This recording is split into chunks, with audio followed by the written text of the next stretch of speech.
Hello and welcome back to a special episode of Not For The News. I'm quite fortunate enough to be joined by my esteemed colleagues from the world of sport, none other than Curtis Woodshack and Leon Knight. Fellas, I've got to say it's great to see you both. I hope you're keeping well.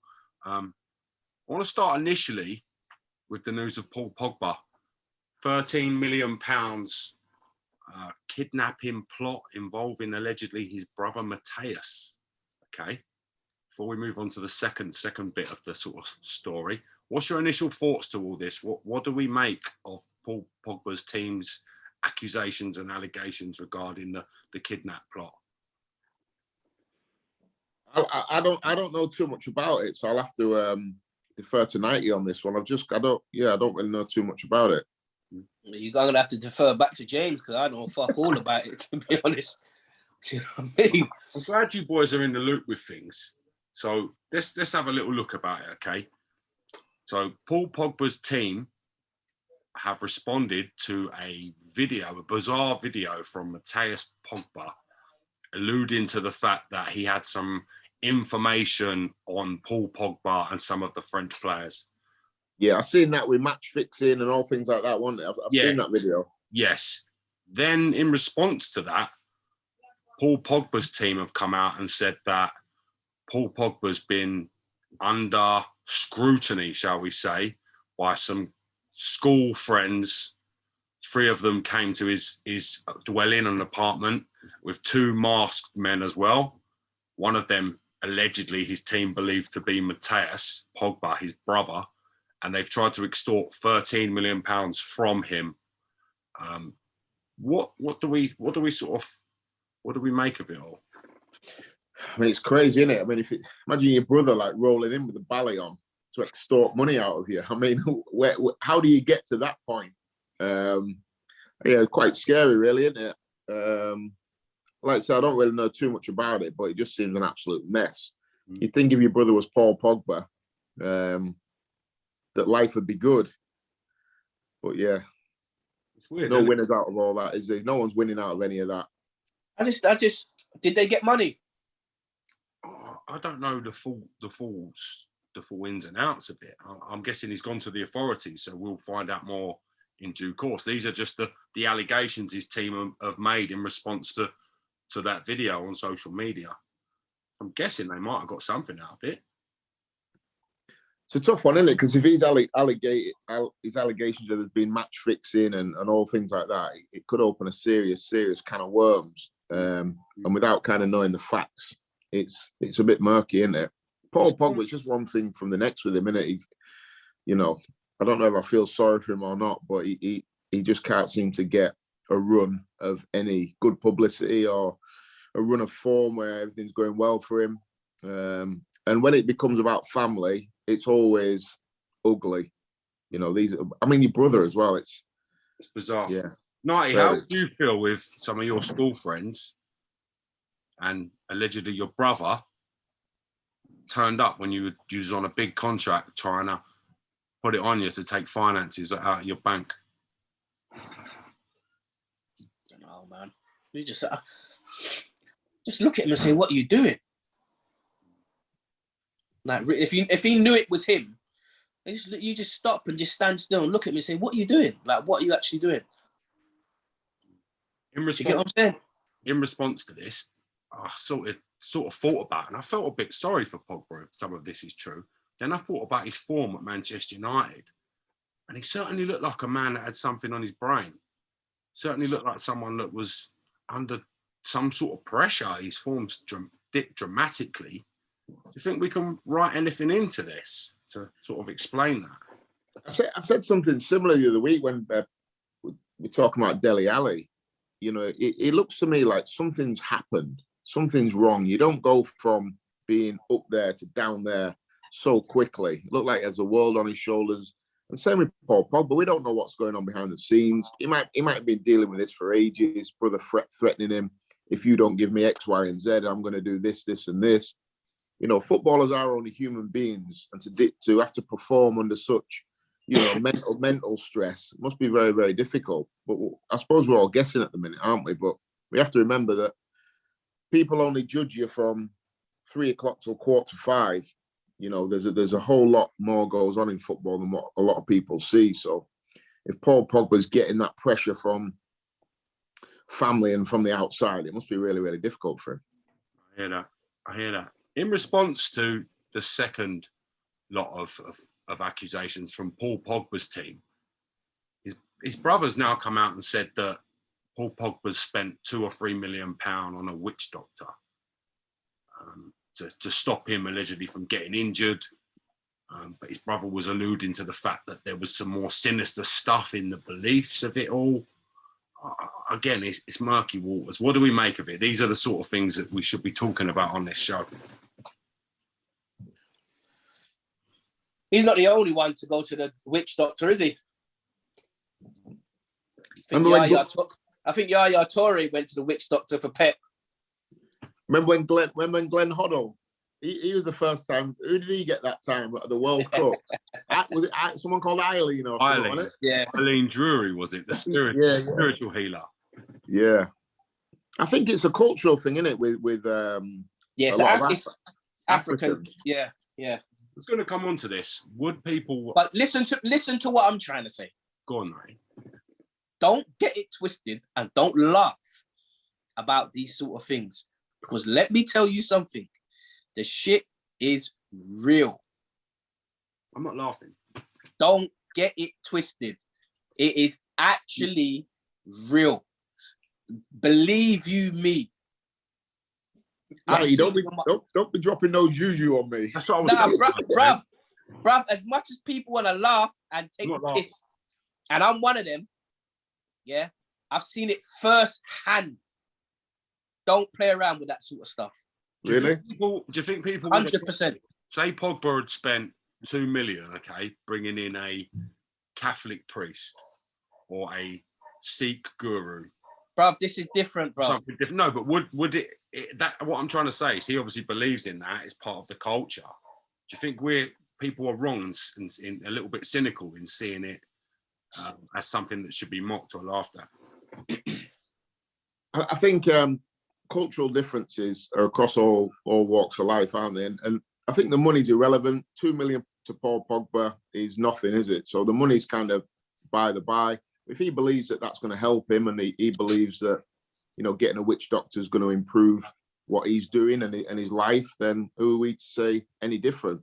It's only the same as people, you know, how many times do you see in boxing matches at the end of the round, fighters bless themselves, and it's the same type of thing, isn't it? Everyone's looking for that little bit of edge off a higher power that they believe in. So I changed my mind on religion and things like that over the years. I was very closed off, but once I got to about 2021, I was at Birmingham City, and a lot of foreign players started coming in from different religions. And I took a bit of an interest in it and asked why they were praying, what times they were praying. And I just kind of realized that everyone's got different beliefs. I'm an atheist. I'm a non-believer in any God or anything like that. But it's a load of bullshit. But I think a lot of people need religion, and if it helps them and it helps them draw power or live a better, healthier lifestyle, then who are we to say it's not right? Yeah, I hear what you're saying. I just think, like, do you know what I mean? It's a myth, bruv.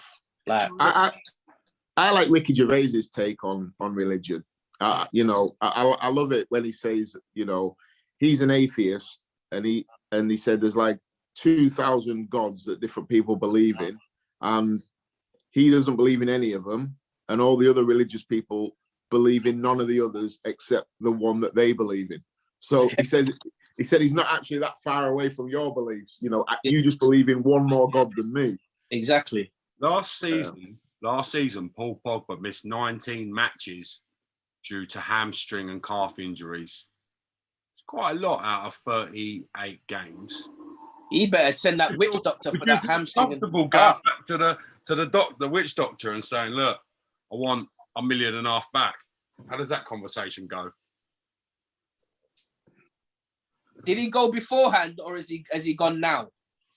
I'm only working on what we've been told. The alleged accusations from his brother are that he spent $2 million on the witch doctor. So I can't. Well, the witch doctor needs to give back the money, because the last season or so he's been shy, innit?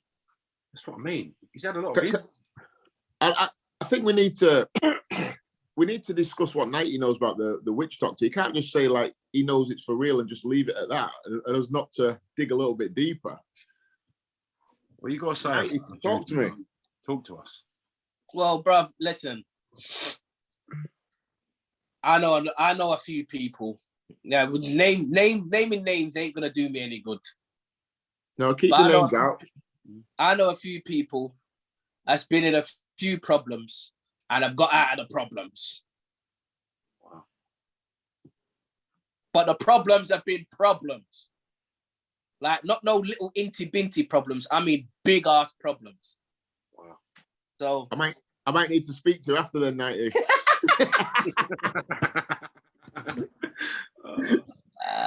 God. Wow. So where do you think Pogba and Matthias and his brother go from here? It's going to be a bit awkward at Christmas, isn't it? Well, you know, all the Pogba brothers are going to be sitting there around the thing. It's going to be thinking, is Matthias the one that had the belly on? I don't know. Like, is this brotherly relationship terminated now? Do you think? I mean, if that happens, I mean, you don't speak again, do you?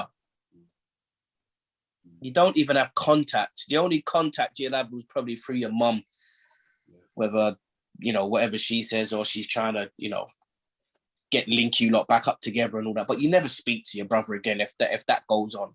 The Pogba brothers have made the Anelka brothers look a bit timid, haven't they? Yeah. I mean, just rolling into your brother's house with a balaclava on, threatening him. It's, you know, it's next level to Nolan Liam Gallagher, isn't it? You know what I mean? they tweet each other a bit of shit, but that's about it. Noel's not rolling up to Liam's with a ballet on. Next level. No chance. It is next level. Let's talk a little bit about the transfer deadline day. One transfer in particular, I know Nighty will have a keen interest to speak about. Eric Pierre-Emerick returning to Chelsea. He's got the Arsenal tattoo on his arm, Nighty, with the 14 and the kids. What does it mean to see him now returning to Chelsea in the Premier League, potentially to damage in for Arsenal? Maybe vibes of Adebayor when he scored against Arsenal and run halfway down the pitch. What's your take on it? Oh, I don't really care about Aubameyang, to be fair. We've got Jesus. So I don't really care what Aubameyang's doing. He's been bouncing around from club to club for the last couple of years. He ain't settled. He's got a 2-year contract here. I'm not really that bothered. Chelsea don't look like they're going to be any sort of threat unless they sort themselves out drastically. They don't look like they're going to be any sort of threat whatsoever. So I'm not really bothered as long as you don't score against us. You know, we at least don't lose at their place. You know, minimum get a draw, and you know we take them at our place, get 3 points, and I'm all right. To be fair, I'm not really bothered. I didn't look at that and think, oh, he's gone there and whatever. Do you know what I mean? I think we spoke about Aubameyang a few weeks back, and I was in the same boat as 90. I've never really thought he was all that. I just thought he was like decent, but he's never been one of them where I'm like, yeah, he's a player. He's never been anywhere near world class, you know, in my opinion. He's been a bit of at Arsenal, I think he was kind of a good player in a really, really poor team. But he hasn't left a legacy at Arsenal. No chance. If it wasn't for him in the sort of 1920 season and then 19 goals he scored for Arteta, Mikel probably wouldn't have had a job. So again, what's the word I'm looking for? Swings and roundabouts. It's a bit of a desperate signing by Chelsea, isn't it? I bet he's nowhere near the top of their, you know, hit list. Aubameyang. For me, Aubameyang's done now. It's over for him. This might come back and bite me on the ass, but he ain't scoring 10 league goals for Chelsea. 270 million, I think they've spent in the window, or just under Chelsea. Really? It's quite on what as well? On what? It's quite a lot of money. Quite a lot of money. Nighty, I want to talk to you a little bit about Erling Haaland. Why are you coming up with my name for? Just last time I brought him up, Farmers League. Yeah, I said Farmers League, and I also said goals. I never said he's not going to get no goals. Don't. We need to see the footage. We need to see the footage. Whoever's editing this, editing now what I said. If I'm looking at it, I'm saying they needed a striker in general. So, like I just now said, it wouldn't really matter what striker they've got up there, to be honest. As long as he's a half-decent finisher, he's going to get the chances. He'll get 3-4 chances a game. Do you get what I'm saying? I think if he gets less than 30 goals, something's wrong. I think he could be the real difference, because you watch a lot of Man City games that dominate, and they haven't had that person that is going to get 30 goals a season. If he is that man, then it takes him to another level. Then it's quite scary, really. Let's cue in what 90 said. Because I also said, that the way City play, he's going to get chances. It's just for him to tap them in. I hear that. I heard 90 say, a poor man's Jay Bothroyd. I never said I heard them words. No chance. Yeah. No chance. Edit in what I said. Yeah. If you score 20 goals in one season in the Premier League, okay, you're regarded as a great player. He's at 9 in 4. He's got 9. He's got 9. Mate. It's utter madness. It's madness, isn't it? And the thing is, in the first game, everyone was killing him, like, because he missed a couple of really good chances. He could have probably been on 12 or 13. Yeah. Wow. Yeah, I've seen the people seem to be obsessed with how many touches he's having during the game as well. I think he's had something like 24 touches of the ball in all the games. He's scored 9 goals. Man's a straight killer. This goes to show, like, what I was saying as well. City, they're such a good team. They create so many chances. It's just that from Aguero left, they had nobody. Yeah. They was makeshifting with Sterling, Silva, Gundogan, or whatever his name is. There was makeshifting with a lot of players. And you get someone in who is just strictly about goals. Yeah. And this is what he can do. Yeah. Love that. Yeah. He's a killer, isn't he? Haaland. He is a killer. Haaland. Bruv, and again, 90, does it go back to what we've been saying all along, where, players can't defend anymore? You've got one good striker. I'm not saying that he's the only one, but all of a sudden Haaland's come in, who's like a bit of an old school, big, powerful centre forward, and all of a sudden, man's on 9 goals after like 30 minutes of football. Is it he's incredible, or is it the defending nowadays is dog shit? Right. So this is what I was saying. I'm saying that he's still not that elite centre forward. We're not talking Hernan Crespo or flipping Batistuta, like them sort of figures that probably he is, like that stature. Romario. No, Romario's not his stature. Yeah, we're talking the big guy. Yeah. But you know what? I think Haaland could be that man. I think he could be the next one. Curtis, you know as well as I do, if you're playing and you're scoring, confidence builds. You start doing things that you ain't even done before. Yeah. And they're coming off. Which was that goal he scored last week where I can't remember who played him through. Someone played him through and the defender's on coming from his right-hand side. He's just gone, bang. Yeah. Get off me. I'm trying to say. I'm like, that is proper centre-forward play. Yeah. And the defenders these days ain't used to that physical side of the game. Well, he fell over. The defender fell over. This is what I'm trying to say. Apparently, boys. They ain't used to it. Apparently, boys, the managers have been phoning each other up, trying to find a way of stopping him. Stopping the Terminator. They need a fucking witch doctor. Tell them to call Paul Pogba's people. This is the thing, like you say, they're not used to this old school number 9, are they? They're not used to it. It's a different system again now. It's gonna, with the referees being told to let things go as well this year a lot more. Haaland could have received a red card for that high foot last season or the season before, 100%. He's a problem, isn't he? It's like I say, that old school Adriano kind of stature. Like when he's coming through, there's a problem. And Andy can finish as well. Andy's got a team around him that is solely to actually get him to score goals. It ain't like like you get in. Well, I can only talk from my experience. Like you get some players that they could have passed it to you, but they'll try and whip it in for them. Like they'll try and score themselves, but they could have passed it to you.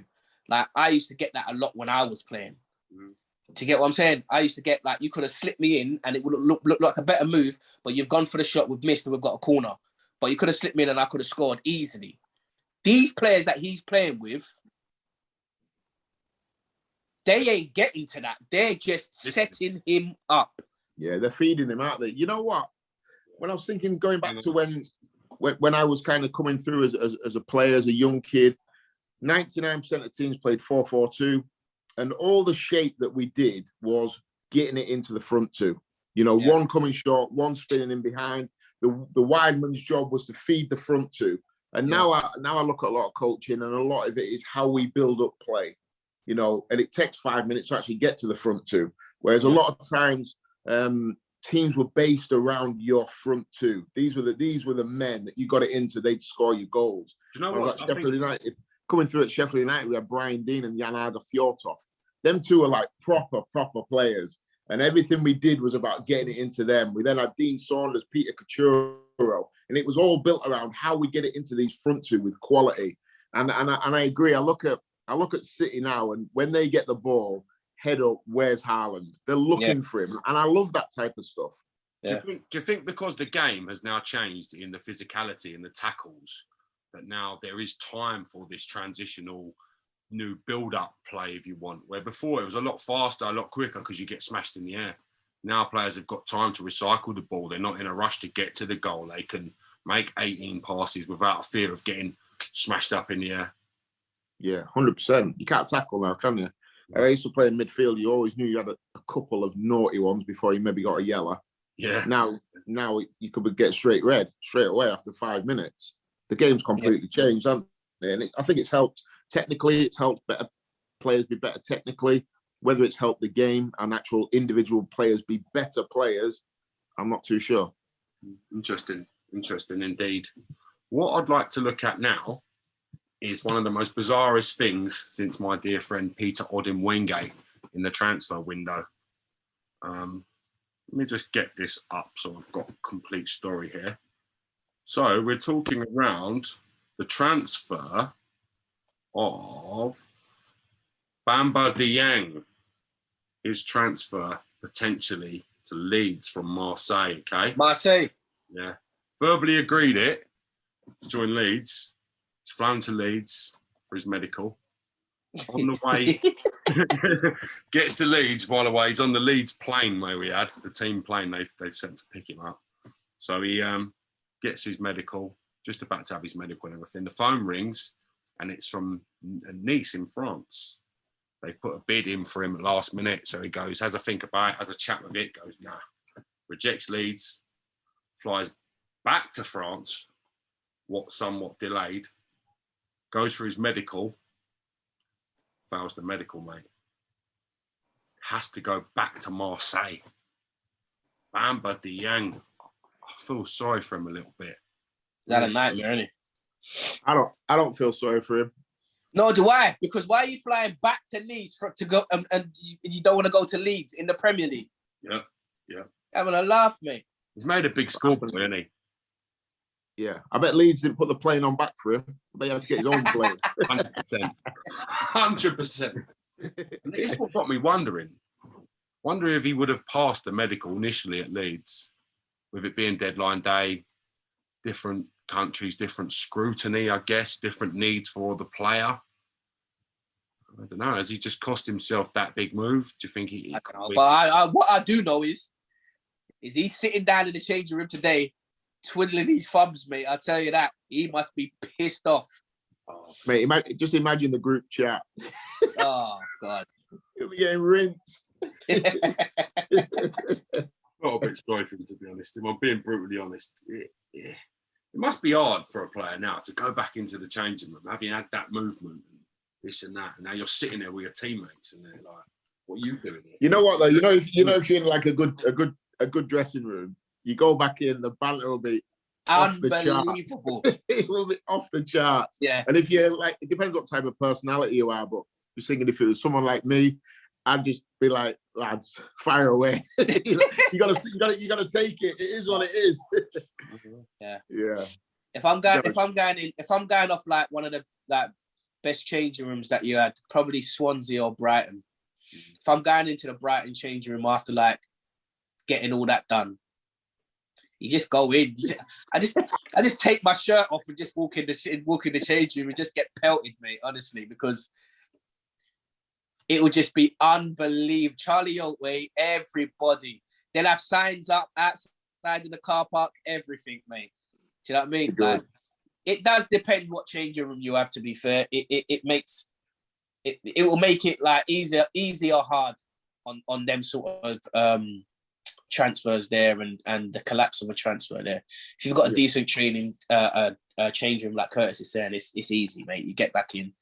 Do you know what I mean? You get back to business and whatever. But if you've got like a little stubborn, clicky kind of change room, you're kind of struggling, to be honest. Yeah, and the other things you miss once you're retired. I don't miss playing football at all, but I always say the best part of being a footballer is from 9:30 in the morning to 10:30. That hour before everyone goes out to train. Yeah, it's just carnage. There's all sorts happening, banters flying. It's just brilliant. You feel like you're I don't know, the best.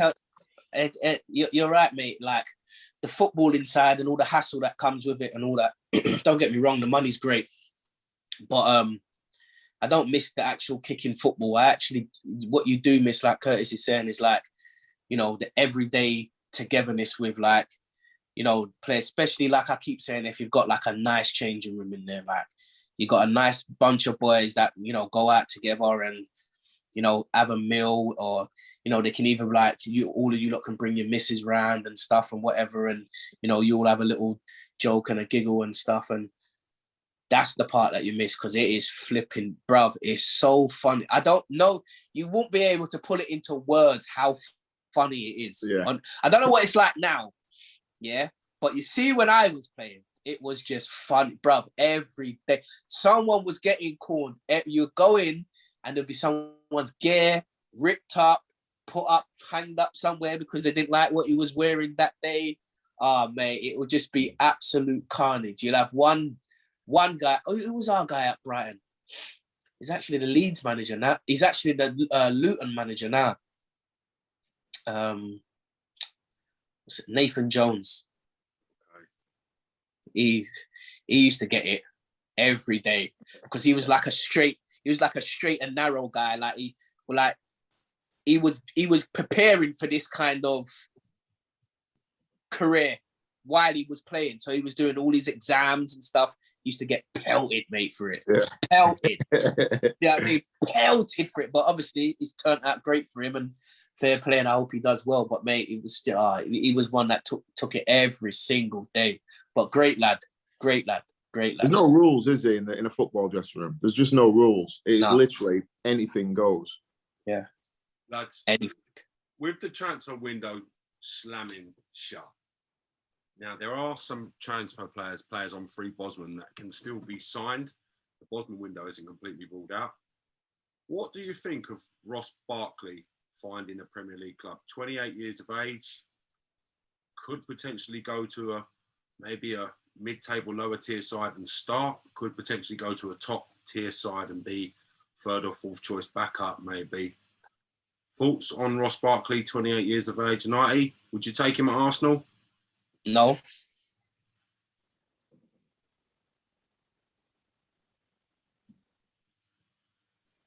Definitely not. Tillman's thing didn't come off. Not got another midfielder. Party could be having a holiday. No.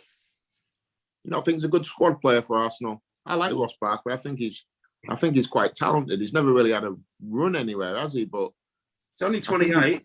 The only reason, Curtis, you know as well as I do, you don't get a run because you ain't been good enough, really. Yeah, but he's been at Chelsea anyway when they've been winning everything, really. And he hasn't been good enough to get in that team, but I think he'd definitely be a good squad member for the Arsenal. Yeah, but he's been Everton as well, and he didn't flipping do anything there, really, did he? Has he gone back to where's he been let go from? Where's he been? Went to Chelsea, didn't he? He went on loan to Everton, didn't he? He returned for a little right. bit. But he's been at Chelsea. He has, to be fair, he's played a few games now and again. They obviously did like him. He just couldn't get in the team. Yeah. 28, probably good value in him for 2 seasons as a high-level squad player. I don't know. No, I know. Depends what he wants, innit? Does he? Pitch. I know what he's saying. Yeah. Does he want to be a squad player? Where's he at? Where's his head at? Made a shed load of dough. What does he want out of the last few years of his career? Really, that'll probably determine what he wants to do. Does he want to go to a Southampton? Does he want to go to a West Ham? I don't know. There's a lot of good opportunities out there for him, I think. Does he want to go abroad? I think he's too old to play for Southampton. Yeah. They've been doing business like their own football manager. I love it. Things you love to see. Southampton's signing 4 youth players from Manchester City to play first team football. It's brilliant. Got to applaud. They're all about the resale value, aren't they? I love it. I love it. It's really good to see. And they've put their money where their mouth is. They've got a system that they're obviously going to believe in. Yeah. Spent the money. I like to see that. It's positive. What is Forest doing? Yeah, Forest. What is Forest doing? I'm loving it again with Forest. It's like a football manager-esque sort of window for them, isn't it? But it's only when I look deeper into it and I broke it down, okay, they've had, I think, 23 players leave, 21 come in. So when you look at it like that, it doesn't sound too bad. Okay. The 4 players that they had last season that were their main stars, they were loanees. Then you had some players that contracts were expiring, then obviously players that the managers said that are not up to the Premier League, unfortunately. So when you word it like that, 21 in, 23 out. Okay. It's still 11 new players with 9 substitutes coming in. Yeah, and you know what? Every time I've watched Forest, I don't see the Man City game, but they've been in every game, to be fair. They've never looked like, well, these are all over the place. And Man City can do that to anyone. Man City can do that to Real Madrid if they get them. I like Forest. I like the manager. I hope Forest do okay. You know, I hope they stay up. I think they're good for the Premier League. I'd much rather have Forest in the Premier League than, I don't know, some of them Norwich, for example, that come up and not even trying. You know, they're just coming up for the parachute money. I'd much rather have a Forest in there that are having a go. Yeah, I like to see it. I know it's very sort of Owen Hargreaves, Michael Owen-esque of me to say it, but it can go 2 ways, can't it? It really, really can. You don't. If that don't click, yeah, club's in turmoil, mate. Turmoil. Depends how they've structured the deals, though, doesn't it? You know, you're hopeful that they've structured the deals that if relegation does happen, then players take a cut. Lingard's only on a 1-year deal, isn't he? You'd like to think, you know, the mess that Forest got in 10, 15 years ago, or whatever it was, they wouldn't repeat that. They'd have to have something in place if the worst happened and they went down. Surely. The manager's obviously gone and sourced the players that he could get, the best available. I'm guessing it's now going to test his coaching ability to see if he can get them playing football. Because if you can be gallant losers in the Premier League and still get relegated playing gung-ho football. We've seen it in the past. Sheffield United in the past when they were playing with their overlapping centre-backs and it was exciting for the first season, gung-ho. Next thing, you're getting elbow dropped. So it's a tough league. So we'll see how they fare, I guess. Yeah. I do love the before kickoff, that song that they sing. Do you want to give us a little verse of it, a little rendition? I don't know it, but I like it. I heard it when your man fought as well over in Nottingham, Lee Wood. Lee Wood. Yeah, so I think he's a big Forest fan. But yeah, I do love that song. It's a bit of a rally cry, isn't it? It's like the Greasy Chip Butty song at Sheffield United or the You'll Never Walk Alone. It just, when I hear it, I'm like, yeah, these are on it. Yeah. And then they get slapped up 6 by City. I'm glad you mentioned World Champion League. You know what, the changing room after that must be absolutely just dire. Is it though? Do they care? Do 21 new players care, 90? So let me tell you a quick story. So when I was at Birmingham, we played Man City at the old main road. When they had King Cladsey, Benabia, Sean Goater, Huckabee, they done us 6-1. And I swear to God, if it had been 25-0, I'd have said, yeah, deserved it. Mate, they absolutely pumped us. They were coming from everywhere. They had Richard Dunn at right wing back. They were just taking the piss. Ayel Berkovic, remember that team? When Keegan was there. Yeah. Mate, they had players coming. I'm like, 1, 2, 3. How many players have these got? And they absolutely destroyed us. So we're sat in the dressing room after, and no one's saying a word. Like, it's like, that was probably the most embarrassing hour and a half of my life. So we're sat there, and over the antennae, we're in there for half an hour. No one said a word, and you can hear the antennae from where we are. And it's the FA Cup third round draw. Number 15, Manchester City, will play number 2, Birmingham City. And everyone just started laughing. There's a proper icebreaker. Fuck, man, we've got to come back here in 2 weeks. They absolutely pumped us. Ayel Berkovic, what a player. Narbia, what a player. Ridiculous. Concladze, what a player. Joe. Concladze. I often think how good Concladze would have been in a different era, different team. He's the first Messi. He has to be. He carried that Man City team back then. Do you remember? Yeah, he was special. Imagine him now where you can't kick him. Playing in that little 10 role. Oh, it gets no respect, Concladze. His name needs to be higher. Mentioned among Premier League players. These young kids won't know who he is. I think if you're probably younger than 30, you've probably never heard of him. If he ain't FIFA, he don't get the respect from the young kids, does he? If he's not on FIFA. I mean, the kids now, they wouldn't even know who Erling Haaland's dad is. No, just think he's his agent. Do you get what I'm saying? Yeah. I had to explain to my youngest son about Stigging Haaland and the whole Roy Keane incident. Do you get what I'm saying? Yeah, you're bang on. Like, so there's a lot of players that these kids. I was with my nephew over the weekend, last weekend, and I was trying to school him on some players and stuff, and he's looking at me like I'm flipping crazy, and I'm looking at him and I'm just thinking, bruv, I've got about 2 decades in this stuff that I'm trying to teach you and show you, and you're looking at me like you know it all. Do you know what I mean? If he's not got if he's not got like 89, 90 pace on FIFA, okay, and he's not like a meta icon, they don't give you respect nowadays, the kids. Do you know what I mean? Like, it's just the way it is. Like, they look at stats. That's why you need your old ones on there still, in and around that Sky channel that are still preaching, like your Graham Souness's. You need your Roy Keanes on there. You can't have it full of the new school. You need a few people in there that know a little bit about, football didn't start with the Premier League. Stuff happened before the Premier League. So I agree. Can I just say quickly, so I watched something on YouTube the other day, actually, of just going back to Roy Keane, and Roy Keane picked his all-time Man United 11 that he played with. And that was interesting to hear him talk about players like that people forget about, like Lee Sharp. He put Gary Pallister in his greatest 11. He picked him over Rio Ferdinand. He said Pallister was a top player. His 2 centre halves were Pallister and Vidic. He put Dennis Irwin at left back.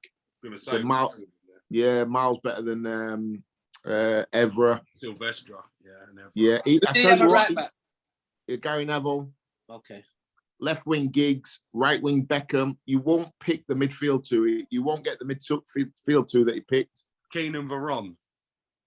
No, Keane, he didn't pick himself. Kept himself out of it. Respectful of him. That's very respectful of him, to be fair. I would have picked him. So one of them was Brian Robson. Yeah, Robson. Yeah. And McClare. No. Robson and Scholes. Scholes. Oh, he's fucking happy. Scholes must have been pissed off. Paul Ince. Really? Not bad. Not bad. And he spoke about Paul Ince, he says, honestly, he said, because of the whole governor thing, people don't give him respect. He said, what a player. He said he was quick, could tackle, could head it, would get you a goal. And he put Paul Ince ahead. And he said at the end, he says, I'm gutted for Scholesy because Scholesy was a player, but Paul Ince. Man, and who did he have up top? Rooney and Ronaldo. Yeah, it's a great team, to be fair. It's a great side. He gave honourable mentions to Steve Bruce. He said, what a player. But he said Vidic was the best. Who else did it? He said Ruud van Nistelrooy as well. He said so unlucky to not be in the team, and Andy Cole, I think he said as well. What about Eric? Yeah, Eric didn't get in either. Wow. How do you get in ahead of Rooney and Ronaldo though? Yeah. I'd have picked one. Yeah, you don't. He could have put Ronaldo on the right though, couldn't he? If he really wanted to, but I guess but you've got to play Bex. Yeah, Bex is there. For each position, they had a list of 4 or 5 options. So Schmeichel was in net. I think the 3 was Schmeichel, Van der Sar, and your man who plays in net from now. Simo Kayabi. Yeah, but I think they had 4 or 5 different options for every position, and that's what he picked. But it was good to hear him talk about. I'm glad that he gave, like he said, Brian Robson was like a joke, and I'm glad that he gave props to the older generation because, like you said, they quickly get forgotten about. And I always say all the time, Paul Ince is criminally underrated. Bro, Ince was a player.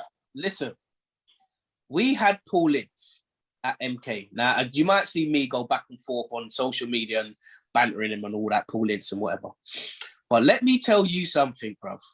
I don't know how old he was then. So we're taking it back, 2009, something like that, 2008. He was at MK Don's manager. Now, we done this shooting session. Remember, Paul Ince weren't a forward. He was like a box to box. He could score goals, don't get me wrong. But, he loves a tackle. He can link play up, break play down. We done a shoot. We did a shooting session. And this was like after every training session. And bruv, the technique on him and actual shooting power was ridiculous. I played against Paul Ince, when he was at Wolves, and he was probably about 120 years old, and he just took the piss. It was ridiculous. I'm like, wow. He was like so good. And he must have been 36, 37. But yeah, great player. And he went over to Inter Milan as well, don't forget. When Inter Milan were a proper team. Yeah, when Italian did it, when Serie A was proper. The best. It was the best league. It's Italian league then. Yeah. I mean, Ince now, imagine Ince now in like a 3-man midfield. A peaking Ince was like a old school number 8, box to box. My dad always used to say is that Ince and Gerrard are in the top 5 in English midfield players ever. Yeah, I agree. Big statement.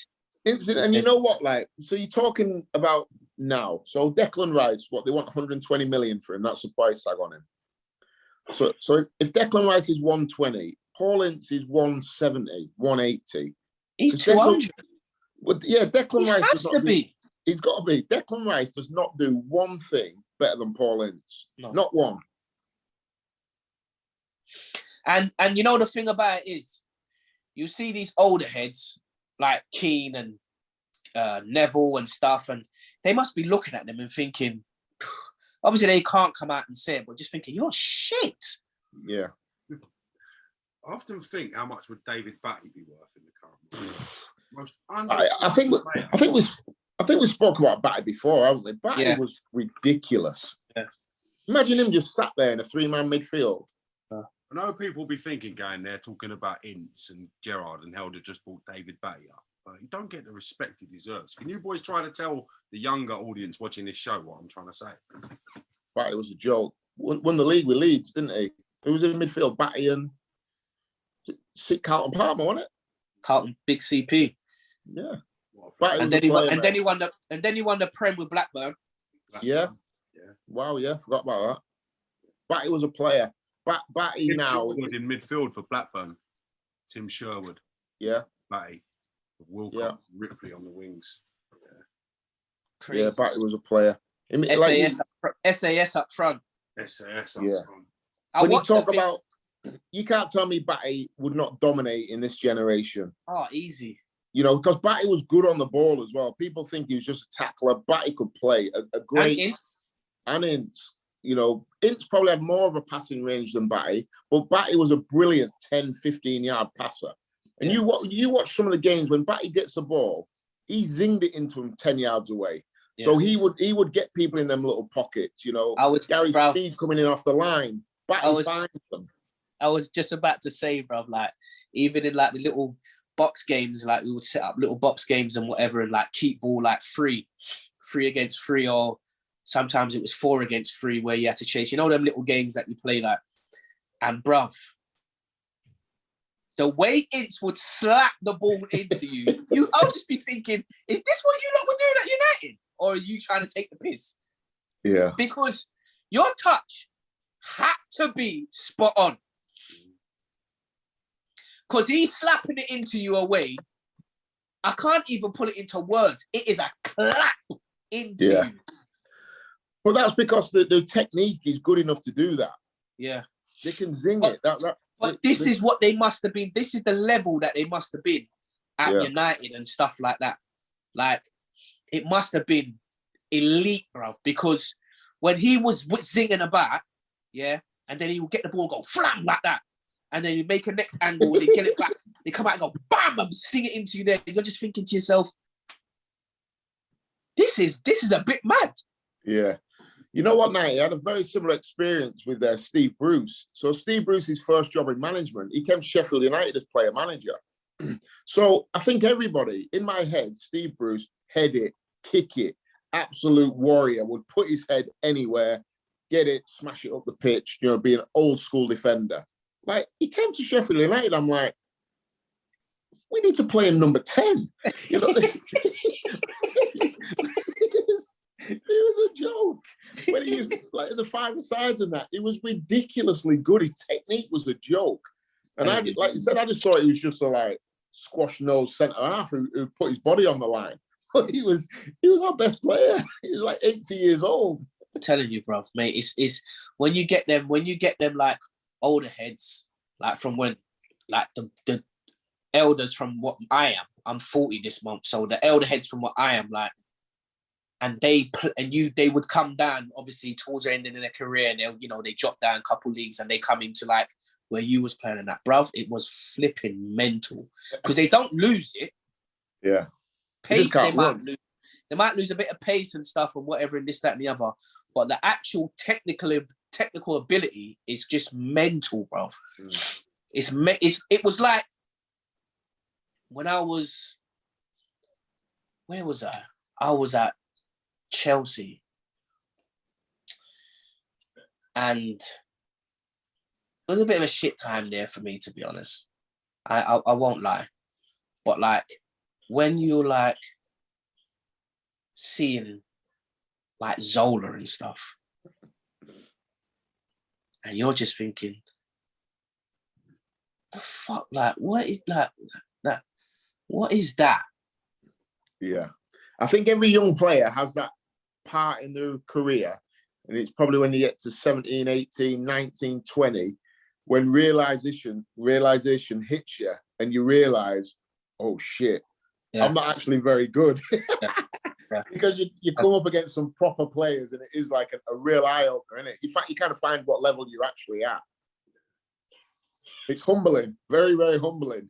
Very, very humbling, bro.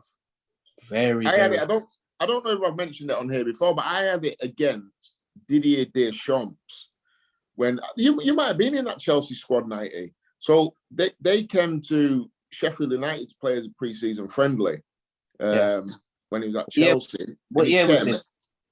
This will have been 98. No, I wasn't there. In 98, yeah. So he came and like he was just, no disrespect, but he was quite chubby. He was quite fat. And I swear, if someone had said to him before the game, right, Didier, today, because these lot are rubbish, you can only play 2-touch under head height. And that's it, mate. He absolutely took the piss. It was embarrassing. And I remember going home that night thinking, like, I didn't really know who he was at this time. You're arrogant when you're young. I'm like, I'm young, I'm fit. I'm going to get in his face. And I remember going home thinking, like, wow, I don't think I can be a footballer, because if that's how you play centre midfield, I'm not that guy. And like he was 36, 37, way past his best, but it's levels, isn't it? Yeah, I've had that on many occasions, mate. I seen what's his name? Marcel Desailly. You're just thinking to yourself, bloody hell, bruv. Like, where do you lot come from? Like, what school did and how did you lot learn to play football? Yeah. Do you know what I mean? That's how sometimes it had me thinking, like, even like Roberto Di Matteo and stuff like that. And they weren't elite Italians, I don't think. And you're just thinking, fucking hell, bruv, like. It's the foreigners, isn't it? You know them foreigners which come up against, because I'm from the same area as you, 90. So as a midfielder, it was, you played a long ball, the fullback smashed it up to the centre forwards. My job's to get on second balls. I'm ratting, I'm tackling, you know, wasn't really about getting it and zinging it about here, there and everywhere. And then you come up against these foreigners and you're like, wow, these are like, they're playing a different game to what I was playing in midfield. And they were possession-based before possession-based was even a thing. A thing. And they always had time, bruv. even though you're trying to run them down, they've got space, and you're just thinking, how can I not be getting there? Yeah. Do you understand what I'm saying? Yeah, it's not nice. And they always had them like really nice Diodora boots on. Remember them Diodora boots? Like little yellow Diodora stripe. They had Val Sport or something like that. Mate, when they had them on, I'm like, oh, fuck this. Mate, we've gone off on a tangent then, but there's so many great players that don't get the love. I want you to have a think for the next show, okay? Don't tell me now, because it's going to spoil a bit of the next show, but I want you to have a think about your best ever football boots, okay? We're going to discuss what is the best ever football boot and compare now boots to boots. I know mine already. That's easy. I know that. Don't tell me. Don't need to think about that. Don't tell me, man. Don't spoil it, okay? I want you to think about it. But these football boots today are a load of shit. That's what we're going to talk about. That's a big topic for next week. On that note, gentlemen, may I say it's great to have you both here. Keep positive, stay out of trouble, and I will see you both on Wednesday or Thursday for the next installment of the show. Good stuff. Thank you very much. Can we just say quickly before we go, before the next show, I want the footage of 90 saying Haaland ain't going to cut it. I want to see it. No, I don't edit it in. Peak 90.